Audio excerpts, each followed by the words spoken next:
Welcome to my channel AJ13 Vlog. Please like, comment, share and don't forget to subscribe, and click the notification bell and select all para ma-notify ka to my new upload videos.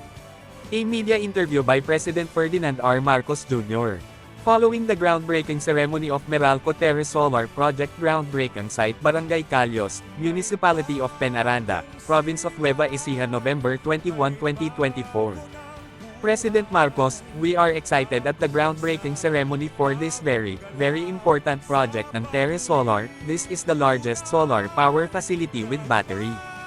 Mayroong 3,500 sa ibang lugar na 3,500 hektarya ngunit yung kanila walang baterya. Ito lang ang una sa buong mundo na nagkaroon ng hindi lamang solar na 3,500 hectares kung hindi may battery pa rin para tuloy-tuloy ang pagbigay ng kuryente sa grid.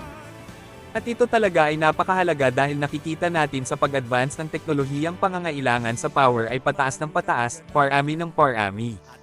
Kaya bagay na bagay sa atin ang solar dahil alam naman ninyo kahit umuulan, may araw pa rin at nakakapagbigay pa ng power ang solar.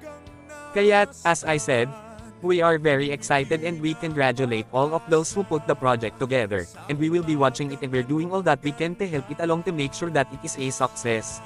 Recent State of the Nation address, we are working towards a steady and reliable power supply that will meet the demands of today and continuously fuel our ambitions for tomorrow.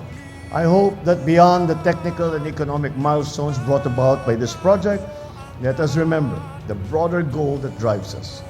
It is a bagong Pilipinas, where our needs are met responsibly, equitably, and sustainably.